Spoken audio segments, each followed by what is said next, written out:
The problems facing New Zealand's primary sector have been mounting at a rapid pace. So I think it's time for open hearts and open minds.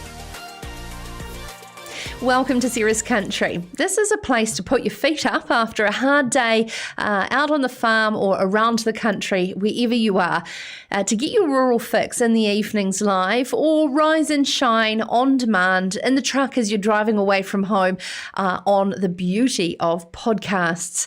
This is a show that's made just for you, our passionate producers in the industry supporting farmers and growers in Aotearoa, New Zealand, to reach for the stars, yet provide a ladder to do so.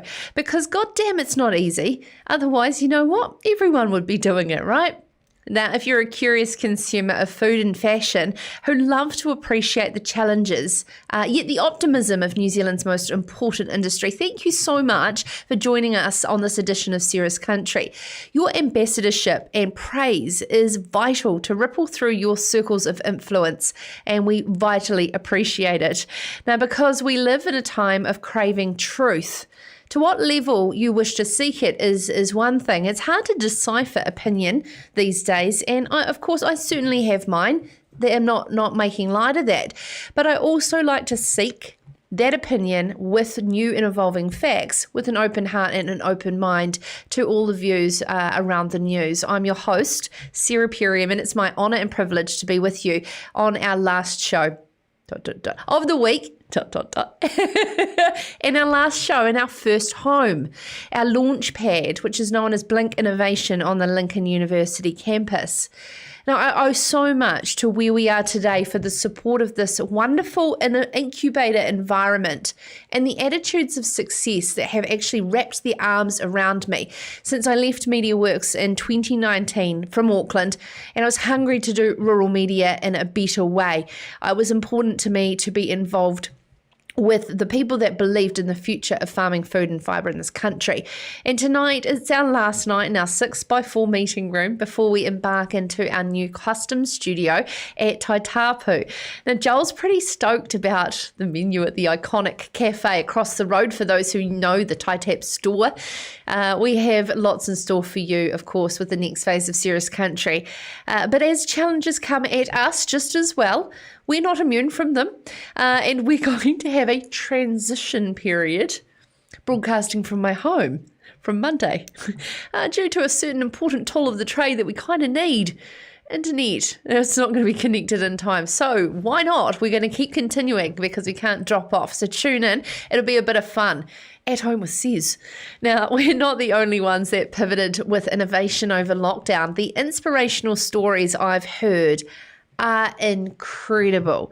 Joel, I just love how I'm telling you, but literally like there's all these people watching and listening. I met this cute older man behind me walking onto a plane a few months ago, and I said, "Oh, so what are you up in Auckland for?" He'd lost all of his business because of the lockdown, and within a few weeks he had a working prototype and had sold over 100 schools contactless water fountains. What? Yes, so you just use your foot, so they don't have to touch. Somehow it must shoot way higher or something. Oh no, that's brilliant. Yeah, I can't see you, Joel. Oh yeah. And you know what they did? They didn't trust the couriers over lockdown. Oh, don't we all know what that was like? And so instead, they worked out how to fly with 100 kilos of luggage. Yes. Fair play. To go and set up the first sites in Auckland. Joel, what did you see around the traps with lockdown? I mean, my favourite one was there was a photographer back home who obviously couldn't go out and shoot weddings or whatever else he did normally for his day job. So he started doing, doorstep family portraits. So basically a family would stand in the doorway and he would stand at the end of the drive or wherever and take the beautiful family portraits. Obviously a very good photographer. And yeah, that was just how he innovated while maintaining social distance. You'd have to be careful because if it had a really, really long lens or a drone, it would be quite creepy. But he obviously prearranged. Yeah, no, they definitely knew he was coming. They were definitely waiting for him and posing for him. Wasn't just shooting through the windows. That would be a bit odd. Joanne, your mother, she created a new business. Can I say there's a little inspiration from Ceres Country there too? Can we shout out to Joanne, your mother? I'll try and find the name of it. But yeah, she started doing her own necklaces and jewelry from sea glass that she's found on the beach on her morning walks, which is very cool. And these beautiful little hearts that she said was inspired by the open hearts concept of Ceres Country. Joanne, you're a beautiful woman. Thank you so much for allowing me to have Joel for all of this time. Now, before getting into what's on this edition of Ceres Country, I do want to make a point. You know, innovation isn't bred from regulators, from policymakers, from government officials, especially when they no longer have to have a background in the portfolio or ministry they work for. Innovation is not adopted by the user if they do not have experience in the practicalities of the environment it's going to be used in. And the best innovation, sure as hell, never is driven just to make money. It's simply to make a difference, to solve a problem. So I need to ask, what steps are you taking to be bold, be brave, and think differently? If it wasn't for our pioneers in many parts of our primary sector who innovated all those decades ago, we would not be reaping the benefits of where we are today. After 720, we're going to celebrate 50 years of the genetic improvement in the Romney breed with chair of the Wairarapa Romney Improvement Group and ram breeder from Waiiti Rams, Zandy Wallace. Frustrations have been mounting over the new grazing rules. We've been following up very closely the new freshwater rules. And Minister O'Connor today, though, has amended the rules slightly. This is with regards to pugging around troughs and gateways. And I believe that there is going to be potentially more amendments, but is it far enough to be a workable solution for farmers and regional councils when it comes to those adverse weather events? Deane Carson from Agribusiness Consultants phone has been running hot in Southland, and he's going to explain more about the advice he's giving to his farming clients. Then to close the show, a prototype animal health supplement from Agribusiness will provide farmers with another tool to potentially lower livestock emissions. This is very cool. Business Development Manager for Agribusiness, Claire Bradley, and Lincoln University PhD graduate Matt Beck are going to join us to explain the science behind this supplement. But first up on the show, from South Canterbury, father and son duo David and George Giddings will join us to showcase Yourbid. They decided to create their own online livestock helmsman auction platform for their own sales of Meadowslea Angus and sheep genetics there near Fairlie, and that it's now being used by farmers in Scotland under lockdown who can't have anybody attend their sales. A very exciting interview. Stick with us after the break on Ceres Country. This is Ceres Country.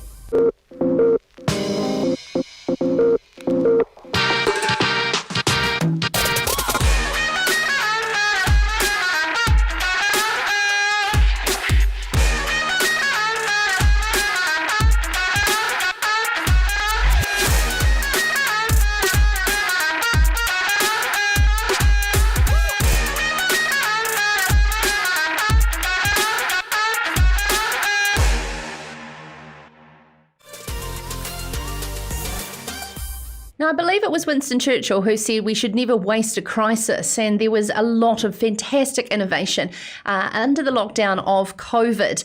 One particular area that certainly saw a pivot for our farming industry was coming into the bull sales season, and we are going to be joined next by some very innovative guests who took out an award from the recent B-Link Innovation Awards that was in partnership with Farmers Weekly. We're heading now to both David and George Giddings from Meadowslea Angus and Sheep Genetics. Good evening, gentlemen. We've got them both there. Fantastic. So now, just a bit of background, David, for those who don't know about Meadowslea, can you give us about the scale of your operation and the multiple different sales that you hold across the calendar year? Yeah, right, Sarah. Well, we have an Angus stud, which is about 400 or 500 cows, and we sell a couple hundred bulls a year. and we have 2 bull sales, our main winter sale in June and another spring sale coming up in October. And then for our sheep stud, which is really the history of Meadowslea, was a Romney stud founded in 1926, and we now have 7 different breeds there. And we have a main sale at the end of November. We have a terminal ram sale in February and an autumn ram sale as well. And then we have a female cattle sale in May. So about 5-6 sales a year we've been hosting. George, you've been involved back with the farm for many years now. What was the moment where you decided that you wanted to take this into your own hands and create what is now known as Yourbid? Oh, well, we sat down, actually. It was the week after the Wanaka show, where, of course, COVID was sort of evolving pretty rapidly.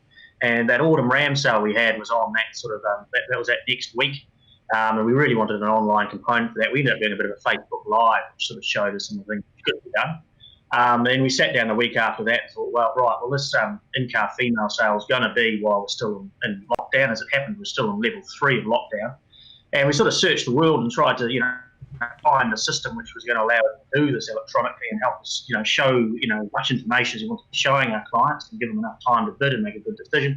And we really couldn't find one. So sort of our backs were to the wall, really. We just had to sort of bite the bullet and do it, or face a pretty hefty haircut on that sale. And George, just staying with you, what about all the other options that are out there? There's multiple platforms here in New Zealand, and of course Australians Auction Plus has been around for quite some time. Why build your own? Oh, well, a lot of it was that it was sort of ours, and we could customise it to sort of be set up, specifically for stud sales, where people, are interested in a lot more background information on stock that we can, can sort of provide in any other way.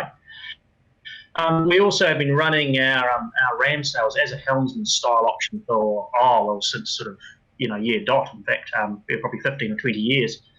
So we got pretty good at using that helmsman system. We can see it does allow people a lot of choice and time to make a selection of things. And we thought that with doing it online, that helmsman style was going to be pretty helpful, particularly for stud stock, because it is it's a bit different to buying a pen of lambs. It is a pretty major investment guys are making, and they need the time and resources and sort of be able to feel comfortable doing that, which is pretty important. David, you've been selling rams and bulls and yearling heifers for many years now. What is the thing that excites you the most about being able to reach a wider audience? Yeah, I think that's it. The key to it really, Sarah, is that there are no boundaries anymore, and like 80% of our rams go to Southland, and often the day of our ram sale is the first fine day in Southland. They're all on a tractor, so they've got the option of coming and have a look early. And not have to come on the day. But, on those videos that we did of the bulls, that's lots 1 to 6, we had 45,000 views over 10 days. So that's a huge audience that we're now getting. But I think the most exciting thing for us is the option of the buyers be able to buy a bull or a ram in their choice order rather than catalogue order. And that's a really key thing. They can have their first, second, third choice. They won't be in catalogue order that way. And often they'll sit and wait for lot 20 and miss it and wish they bought lot 3. Well, now they can do that. So I think that's really. I'm excited to know, and the previous information, that this is now a global product. How exciting, and tell us more about that. Yeah, well, as we said, we had international people watching it, and 2 ram breeders in Scotland watched both our sales and contacted afterwards and said, could they try it in the UK? So that was a bit of a mission. We had to get ourselves organised and get it on a server in London, and get the platform ready to rock over there. And we've done that, and it's working like it's really fast, like lightning. So you can bid here from Fairlie, and it shows up in a millisecond in Scotland. So pretty exciting. So they've again opened their sale up early. They opened their ram sale up 10 days early, and at the moment I think they've got 150 odd registrations for 110 rams, and they've got half of them with bids on, and still got 4 days to go. So they're pretty chuffed about it over there. That's fantastic. Now, George, coming up after the break, we're going to continue talking to ram breeders in the 50 years of the Wairarapa Romney Improvement Group, and particularly as a next generation ram and bull breeder. Are you excited about the future of genetics in New Zealand? Oh, it's fantastic. It's a real opportunity to take things forward here. And it'll be a combination of, a lot of this traditional stuff's still pretty important. The stock have got to be able to walk, and they've got to be able to handle the environment they're in. But some of the technology we've got now to analyse the data on them and record the data and, bring it straight back up, when you need it there in the paddock is just takes them to the next level. And then the ability to, directly engage with our clients and show them, show people our stock from sort of anywhere in the world is just an incredible opportunity. So it really, really is exciting. Do also, George, I want to ask you as well, just a theme that I'm talking about tonight is when you allow a farmer to innovate and understand the practical, logical elements to the process as opposed to, agri-tech based in the city, it functionally works, doesn't it? Yeah, well, it probably is a bit of an advantage we've got, and as we were saying, and the fact we've been running these style auctions for a long time, we know what information buyers need, and we know sort of how it's supposed to be laid out, and we've bought at sales as well, so we've sort of been on the other side of it. Oh, it does give us the inside lane a lot of sort of development stuff. We sort of know what we want and need. Now, David, does this excite you going forward as well for where things are going for Meadowslea, particularly with the family being heavily part of the future of Meadowslea? Yeah, that's right, Sarah. I mean, the young generation just bringing a lot of energy to the business, and there's huge opportunities, as George says, to take things forward. So yeah, we're really excited about what this is. This selling platform and the whole communication system we can run through here, it's just going to be great for us going forward. Fantastic. Thank you so much, David and George Giddings from Meadowslea Angus and Sheep Genetics there in Fairlie in South Canterbury. And of course, we're celebrating with them their win in the Blink Innovation Awards, which was in collaboration with Farmers Weekly, celebrating innovation over lockdown. Now, of course, the product is called Yourbid, and you can check it out at meadowslea.co.nz. And carrying on the theme of ram breeding, we're going to be joined by the chair of the Wairarapa Romney Improvement Group, Chair Zandy Wallace from Waiiti Rams, celebrating the pioneers in the 1970s, the likes of the late John Daniel and Holmes Warren, Bay Delatour, etc., and how far the breed has come and where it looks to in the future. Coming up after the break on Sarah's Country. This is Sarah's Country. The recipe for perfect beef and lamb.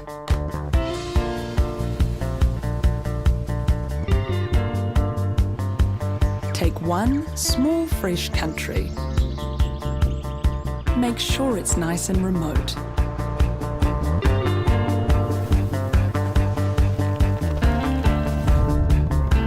Now, keep it at the ideal temperature all year round. Next, mix in the farmers. They go perfectly with the nature of this unique place.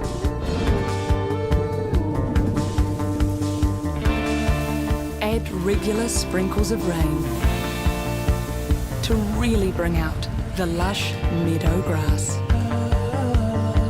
Then let your animals happily graze on this grass all day, every day.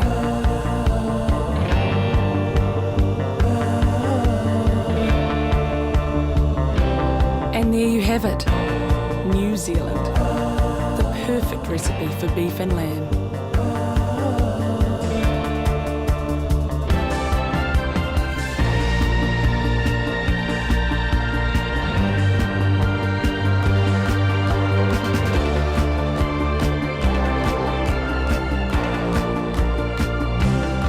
Taste pure nature.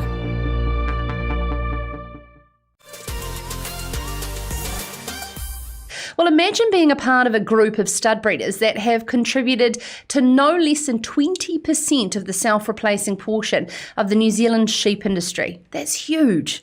I'm excited to celebrate this on Serious Country tonight, the 50 years of the Wairarapa Romney Improvement Group, who you can't underestimate the value of their continuous incremental improvements over those 50 years.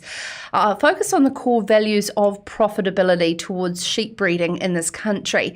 And some of those notable original members we need to acknowledge: the late John Daniel, Holmes Warren, John and Bill Hume, Bay Delator, Bev Oliver, and John Wingate. Now, joining us now to discuss, following a story from Kate Taylor in a recent Farmers Weekly, how far the group of breeders has come, is current chairman Zandy Wallace, joining us now from Wairarapa near Masterton. Evening, Zandy. Hi, Sarah. How are you? Now, would you mind setting the scene for those who are not familiar with the Wairarapa Romney Improvement Group? How did it all start back in 1970? Yes, I'm obviously using other people's information here. Hadn't been thought of by them, but it was Bill Hume, as you sort of alluded to, Holmes Warren and John Daniel was sort of got together early on in the piece and sort of decided that they could see that there was going to be benefit from bringing together some like-minded breeders to sort of sit around a table, I suppose, to start with, and bounce ideas off each other and see how they can leverage off each other to sort of move forward and make a bit of progress with their flocks. How important is collaboration in breeding, and rather than just doing it on your own? You know that yourself being in the game and your family for some time. Yeah, very important. Well, it's certainly a great asset and a tool, well, from our point of view, is to be part of the group. Some of the strengths that are still relevant today of the group is has always been the ability for the group to sit around a table, despite all being in competition out in the marketplace as such, but we can sort of meet on a level playing field or a neutral ground, I suppose, and work, just have some really good discussion and pull together the wisdom and the I guess the scale of the group. As you sort of alluded to, we do have a big influence on the national ewe flock, and we're sitting at about 32,000 breeding recorded ewes, and so being able to pull together that sort of scale of genetics, and we're connectedness is a word, is a bit of a catchphrase or a catchword in the genetics game, and so that connectedness within our flocks is super important too, just like that sharing of the wisdom and the ideas with each other. And you can certainly make a huge genetic gain when it is cross 32,000 and having a collective group. What have been those incremental traits that were important early on that you're reaping the benefits of now? Yeah, or that the industry is reaping the benefits of now. I guess when the group was formed, wool was king. Obviously, we've seen a bit of a shift in where the priorities are and where our income earners are, and so in the 1970s, the lambing percentages were sitting around between 70 and 120%.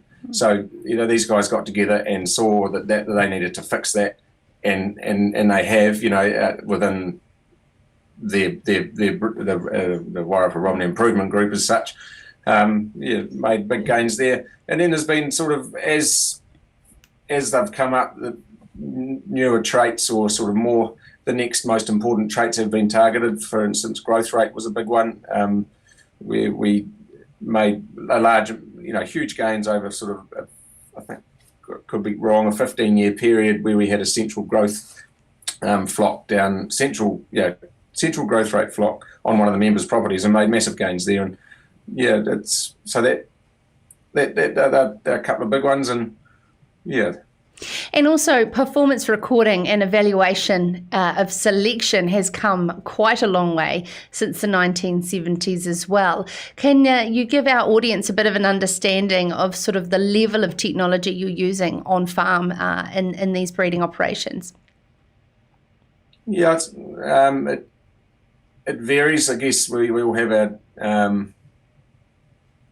our own individual operations, obviously. The EID technology, probably having individual EID tags in sheep now is major. That's been given us huge gains, and just been able to reduce human error and efficiency of getting large amounts of animals through the yards and recording accurately different traits. So that's widely used across the industry. Commercial farmers as well are now embracing that definitely. So that's a big one. And then DNA technology is probably I guess where there is a lot more potential yet, and some of the members are utilising that DNA technology and for parentage, and also improving accuracies and how we can predict genetic merit in animals and that sort of thing. So that probably highlights a couple of the main ones. Yeah. And how important is the Romney breed going forward for the future of New Zealand sheep industry, Zandy? Hugely important, Sarah, I'd say. We've got to remain competitive and relevant. We've got, Romneys are a fantastic all-round sheep, but we've got some pretty strong competitors too, as far as other breeds out there that we will compete with in the marketplace. So the Romney, I think there's potential for us to refine and still improve in various areas on the breed, but it's whether the gains in the next 50 years will be as huge or as contrasting as what they were in the first 50 years, that remain to be seen. I guess there's some catchphrases out there, or if you like, or trendy words out there like the sustainability and those sorts of words, and how does the Romney fit into there? It could be around using less chemicals, less trenches, less dips. Tailing is who knows where that will go in the future. I see. And it's interesting, Zandy, too. I mean, of looking back at these pioneering generations. You think about the deer industry back in the 70s and where it's got to now, and what they've done for venison, what they've done for velvet, and of course the dairy industry. I mean, some amazing pioneers from the early 70s and 80s as well in New Zealand, and of course the sheep industry and all breeds, to be fair. For the next generation taking this forward, well, do you believe that we have that deep passion to make a difference, and we're supported by the industry to be able to have a long-term view for change? I think there's certainly the passion there, and there's it has to absolutely 100%. We look forward and trying to think about what a sheep might look like in 10, 20 years time, and what our role is in getting there, sort of thing, and that's just in our sort of business, and there's absolutely there's some fantastic sort of players out there that are thinking along the same lines, and who and I think we've got some great tools, resources,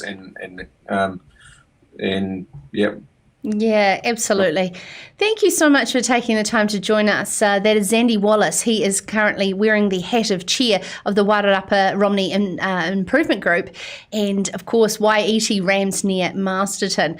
Back to back in terms of ram breeders there and the future of where things are going for the sheep industry. Fantastic. Now, coming up after the break on Serious Country, we're heading to Southland, where we're going to be joined by Agribusiness Consultants Deane Carson. He is getting frustrated, as is many farmers in Southland, mounting about the new winter grazing rules. There has been an announcement today from Minister Damien O'Connor to amend and lax some particular rules, particularly around pugging. So we'll discuss that after the break with Deane Carson. This is Sarah's Country. Every morning, Kiwi farmers wake up to produce high quality food. Yet, every night, some Kiwi families are going to sleep hungry. Meet the Need is a charity founded by farmers, and it's here to change all that. We're about New Zealand farmers feeding New Zealand families. by donating a small part of what we grow when we can. You can help us make sure no one in New Zealand goes to sleep hungry again. Visit meettheneed.org and follow us on social.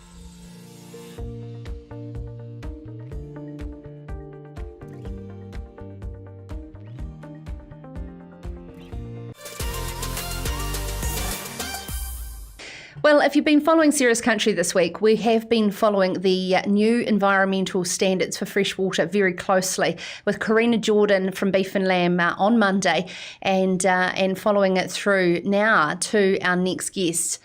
A lot of officials, regional councils, farmer lobby groups and industry bodies have been leaning all week on government officials to explain, particularly to Otago and Southland farmers who are most affected, how they're going to meet these tough new regulations controlling winter grazing. As outlined in a story now on farmersweekly.co.nz from agri-journalist Neil Wallace, new regulations that will come into force next week will restrict the sowing of winter crops to slopes less than 10 degrees. It will limit pugging, and that is, of course, regardless of an adverse weather event, and require graze paddocks to be resowed by early October. Absolutely understand the mission to have healthy, fresh waterways, but has this gone too far? Joining us now is Agribusiness Consultant Deane Carson from Southland. Good evening, Deane, and thanks for joining us back here on Sarah's Country. I'm looking forward to unpacking this frustration with you. Your phone must have been hot lately. Yeah, no, it's been a busy old probably 3 weeks talking through these issues. And yeah, farmers have been confused and concerned and quite a few angry. I guess just the way the regulations have sort of played out in total. But the fact that, there's been now some sort of, as they've been called, unpractical regulations put out there, and it's just caused a big mess. Would it be fair to say that most farmers that you deal with are very happy to work towards a common goal to improved environment, should the pathway be made clear and with enough time? Yeah, absolutely. There's been a lot of activity in the environmental space, and a lot of my clients are leaders in this space and show a lot of leadership. I guess it kind of hurts them a little bit when they're doing a lot, and then you get sort of lumped with these regulations that don't make a lot of practical sense in some ways. So a lot sort of almost feel disheartened and offended by it. What I've been trying to get farmers to do is to look at the intent of the regulation and to sort of focus on that intent. The government's clearly messaging that they don't like pugging, and they want farmers to avoid that where possible. Winter crops on slopes is something they also want to discourage, and winter cropping at scale.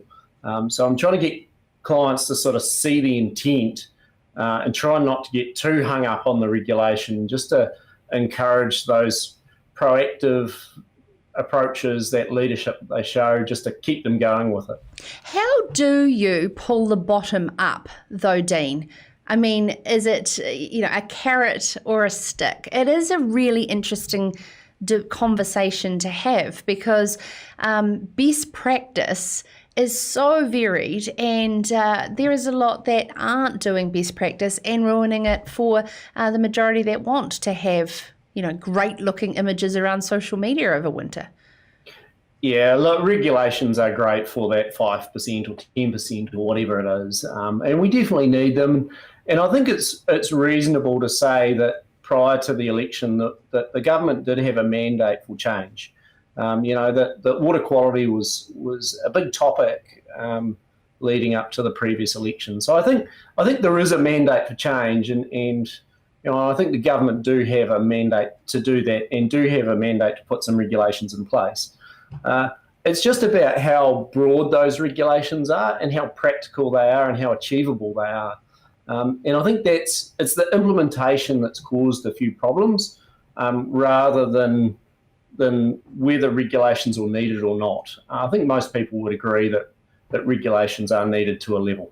Okay, so could you explain for those who are just catching up on this about this 10-degree slope and this, as I'm calling, desktop exercise out of the beehive? How dramatic is it for some of your farmers whereby it's not even meeting the mark and doesn't make any sense, and how it's going to affect the entire profitability to survive as a farming operation in some of these land holdings? So what the regulations state is that on a paddock by paddock basis, that farmers who have slopes greater than 10 degrees, they can't put winter crops into those areas, and they can't winter crop on those areas. That's actually a reasonably big chunk of my clients would fit, probably a big chunk of their land, and I haven't actually done the sums of exactly what it is, but 10-degree slope is not very much. Previously, and we still have it in place, Environment Southland set a regulation of 20 degrees. So 10 degrees is I guess, it's a factor by 2 in terms of its flatness. It's quite a big difference from what the council had already negotiated through a long consultation process with Southland farmers. Have you worked out the total area that it affects in Southland? I'm just thinking in regards to imported feed, if you can't grow your own winter crops, and the irony of that situation. No, I haven't done that. There are some numbers, and I just don't have them to hand, that look at what percentage of New Zealand fits within these regulations. So, yeah, MFE have done some numbers around that stuff, but yeah, I couldn't tell you what it is for Southland. But look, as I said, I think probably my average client, probably 50% of their land would have slopes greater than 10%. So it's a big chunk of my clients, and effectively sort of their land is in terms of what they can winter on is restricted. They can winter on the flatter areas, not on the slopes. And by that, I've got to be a wee bit more careful with what I say. They can winter on those slopes if they get consent. Currently, we don't know what the process for consent is. And the councils, haven't got their heads around it yet. So farmers are sort of left in the space of uncertainty. They've got 2 slope rules that apply. They've got to figure out which one applies, and then they don't know the process for consent when they have to get it. So, yeah, they're just left in this really uncertain place. And so I'm trying to pressure officials to get their heads around it as fast as they can, and to get back to farmers and inform them really well about it. Do they understand the season around sowing for winter crops and how they're at the window of being able to provide some certainty? And we've got regulations that are sort of effective almost immediately, and some that are drawn out a little bit. Farmers have to make decisions now. They don't have a clarity around, how legal those decisions are.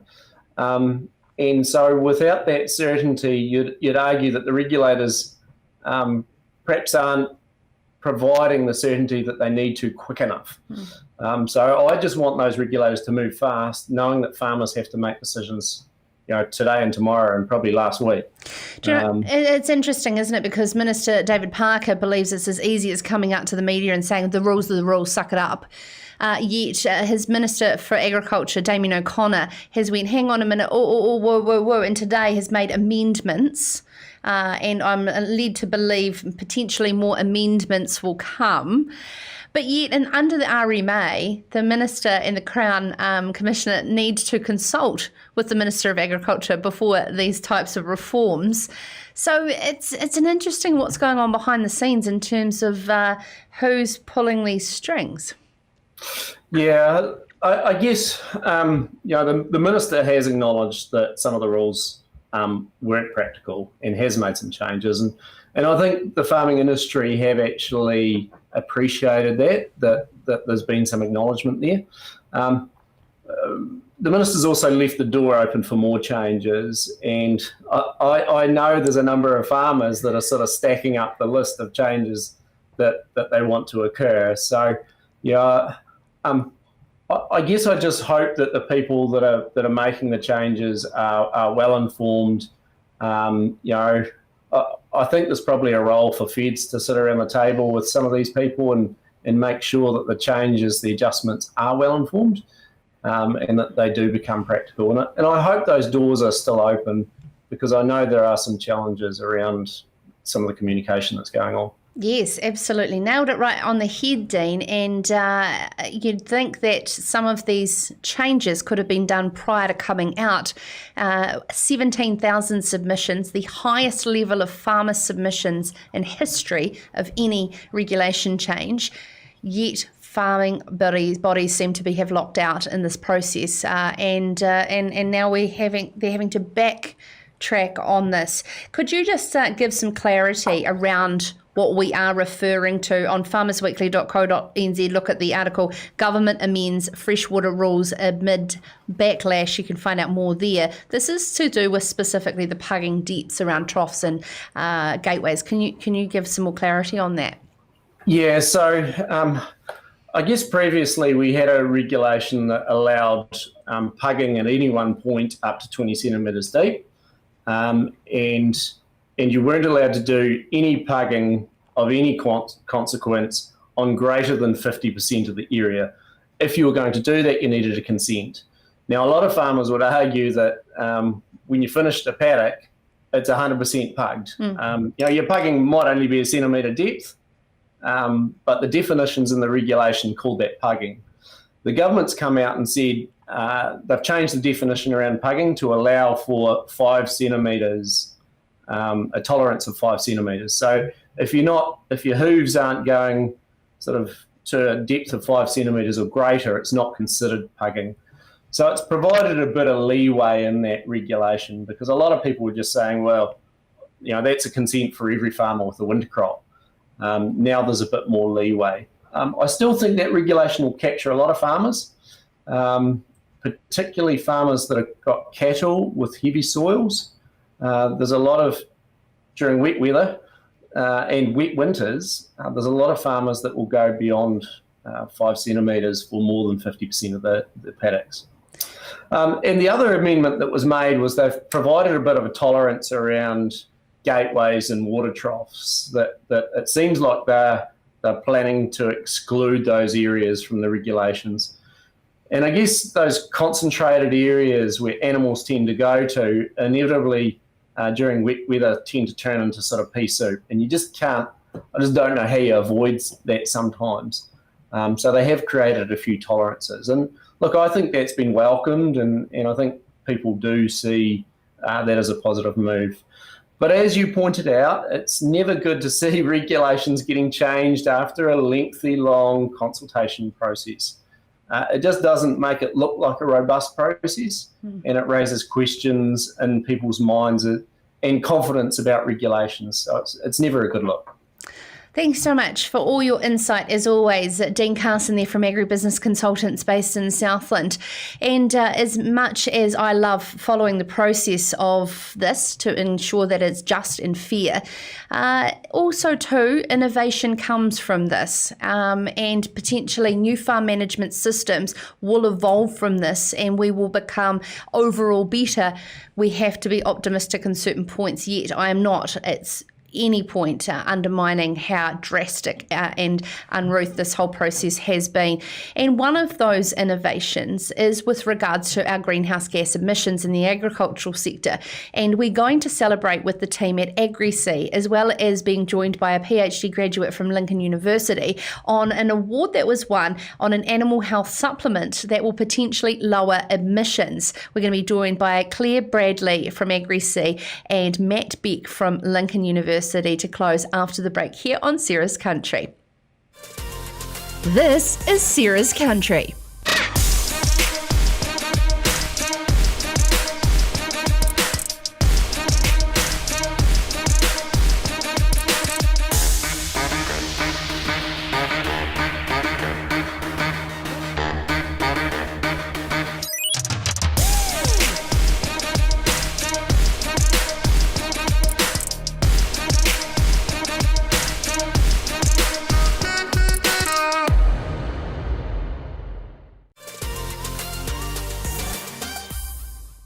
Joel, I've got a fun fact of the day for you. Did you know that New Zealand is home to around 900 of the 10,000 species of seaweed in the world? I did not. There we go. And the innovation continues right through to close tonight's edition of Sarah's Country. And it's utilising the properties of seaweed to develop a prototype animal health supplement that will provide farmers with another tool to potentially lower livestock emissions and improve their animals' overall health. The product has recently been renamed Fortress Plus, and after it has just won an established prototype award at the recent Field Days Online Innovation Awards in July. That was under the name Bioactive N. AgriSeed Business Development Manager Claire Bradley is joining us now from her home alongside Matt Beck, Lincoln University PhD graduate. Welcome to Sarah's Country, both of you, on what I believe is a wonderful filled house of your entire team, Claire. A great special time to pull everyone together. Yeah, thanks for having us tonight, Sarah. Definitely got a full house tonight. We've got 50 odd people here, so there may be a bit of noise in the background, so our apologies if that gets in the way. Children running up and down the hallway. I love elements of live TV, and we've had a cat, we've had everything. Now, Matt, I want to go to you, Lincoln University PhD graduate, and you spent your entire doctorate based on the development and testing of this particular product. Where did it all begin for you? Yep, so my advisor, Pablo Gregorini, he was actually my dad's student. So I've known him since I was probably 10, when I was just a little chubby kid. And he reached out to me with the opportunity to do a PhD here in New Zealand. And New Zealand's been known for its grazing, being tops in grazing management stuff. So I thought that'd be a really good opportunity. And so him and Claire had gotten together and applied for funding with Callahan Innovation to pursue and develop this new product. Yeah, so it all kind of fell together, and yeah, it's been really great. Fantastic. Claire, would you be able to give us a bit of your journey? It's very inspiring, based in Pāroa, around the AgriSea story. Yeah, I guess it started almost 25 years ago. Actually, my husband's parents were school teachers originally in Auckland, and they came across a farm that had no disease, really healthy animals. It was one of those fungal summers where there was facial eczema and a lot of pressures on animals. And its main input was utilising seaweeds. And so they took this knowledge back, started growing gardens and experimenting. And really it was, one of those Kiwi stories where it's come out of their garage, and we've now got a team of 35 across the country, supplying mainly the dairy market in New Zealand, but exporting to Italy, Australia, America, and across kind of all the agricultural input sectors. So, Matt, on this journey around looking at the microbiotic level of an animal's rumen, how is seaweed that ultimate ingredient to achieve lower methane emissions? So I guess different seaweeds would have different modes of action, and it's kind of amazing and a good opportunity to be on this as the interest in seaweeds kind of just developed all across the world. So it's a good field to be in. But like a red seaweed, I guess, would have more of a bromoform, which is a methane inhibitor. But there's some environmental concerns just around the bromoform itself because it's a greenhouse gas. And some of these brown seaweeds, they contain more fluorotannins, which is a secondary compound with similar makeup to some of the tannins that you get in wine. And so they can manipulate and alter the rumen microbes that are there, the populations. And also they can interact with some of the dietary nutrients that the cows consume. And this can reduce the methane by making these manipulations. Claire, how does a business development manager at AgriSea, how is this a sort of a game changer for your particular business and offering around supplements? Yeah, I mean, it is. We've always had a nutritional supplement for animals, and anecdotally have had some really good reports from farmers. But for us, it's really been able to put the hard science and the data behind our farmers' observations. So this was really an opportunity to really prove what our farmers, I guess, already know and see on their land and with their livestock. So for us, it's a really good feeling. It is a game changer. It has huge potential for helping farmers, just being another tool in their toolbox to help them really meet the demands of our future consumers who are wanting milk and meat and products that are produced in an environmentally friendly way. And Claire, this would be a part of a more holistic farm management approach, not just a silver bullet. Would I be right? Yeah, absolutely. Yeah, I think, we're dreaming if we think that, that there is a silver bullet out there. There's, management techniques, there's grazing techniques, there's genetics coming into play. So there's a whole lot of companies innovating in New Zealand, especially to help try and meet these demands so that farmers really have a multitude of tools in their toolkit. Matt, seaweed is a very exciting area, and I know around this particular part of the academia in Canterbury particularly. Do you feel that we have the infrastructure to support your type of research? Definitely. I know Callaghan, for example, has a lot of opportunities for businesses to innovate, and it seems like the New Zealand government has a lot of grants that people can apply for to get funding for this area. Sorry, my apologies. Sorry, and of course, multi-health supplements for animals. Claire, what is sort of that next step for AgriSea, and where you believe it can go? Yeah, I guess for us, our business has always been reliant on seaweed as a raw resource. So for us, we've invested kind of 10-year research projects into how to really help establish management frameworks under quota management system for seaweed. There's companies investing in aquaculture of seaweeds alongside mussel lines. So we've got polyculture happening in our water spaces potentially. So for us, it's being involved in that whole supply chain, right from the raw resource and also supplying income to our remote coastal communities and all the way through that supply chain. So for us, it's really exciting. We are really keen to see seaweed become a really world-leading industry in New Zealand. While I've got you there, Claire, because you're an expert on all things seaweed, is it true that seaweed is the best sequester of carbon? It's absolutely one of the best sequesters of carbon. And I think kelp forests are some of the most productive ecosystems on this planet, even more productive than some of our rainforests. So they're huge in terms of their environmental benefits, just as a kelp forest in the ocean. How is New Zealand seaweed industry sort of framework around it to support that growth so that New Zealand can be a real world leader in this space? Yeah, it's a very fledgling industry, and Jill and Keith, who are my husband's parents, they are pioneers. 20 years ago, where they were ready to help develop seaweed industries.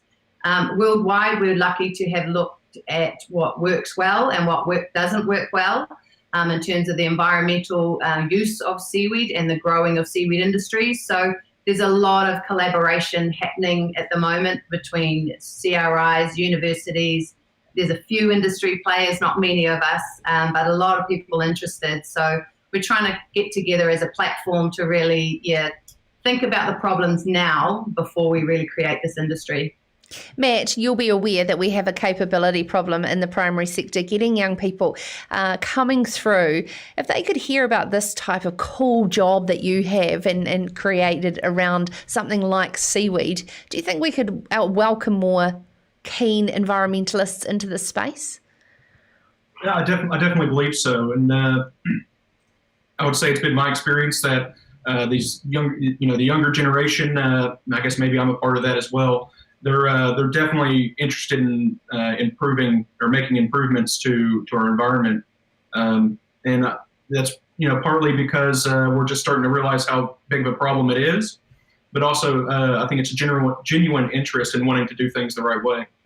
Oh, absolute inspiration. Thank you so much for taking the time to join us on Sarah's Country and what has been an overarching theme of pioneering innovation. I think a very fitting way to end tonight's edition and, of course, this week's edition. We will be back live hopefully on Monday from 7 o'clock. If you've missed the start of the show, we will be broadcasting from my lounge temporarily as we move to a new studio, which is having a little bit of a connection with our fibre. The wonderful team at Enable are working as fast as they possibly can. So we will have a lot of fun with it. I have just got a message in from a viewer, Hamish Belsky, who many of you will know, wondering if methane from ruminants was ever a problem before the Industrial Revolution, or is our process of making infert and burning fossil fuels to spread more the problem? And of course, he said, an animal doesn't need fossil fuels to harvest biomass. So it's lovely to have you engaged across all the platforms that I have in front of me. And I believe that Mr. Mark Warren is watching, opening the bottle of Pinot that I gave him. Good on you, Mark. Thank you so much for taking the time to join us here on Serious Country. It's an absolute privilege to have you with us, either listening on demand or live, whichever platform you choose to, in alliance with the fantastic people at Farmers Weekly, producing the trusted source of your rural newspaper every week, and of course on farmersweekly.co.nz. Now, make sure that you catch up on demand on podcast, or as well you can on YouTube, Farmers Weekly on YouTube, and send me an email at any time, sarah@puriummedia.com. I love hearing from you, all your suggestions of guests and ideas. I take every single one on board and reply to every single one. It's a privilege to have you with us tonight. Have a safe week for the rest of the time until Monday, and a great weekend. We will see you again Monday night. Good night. This is Sarah's Country.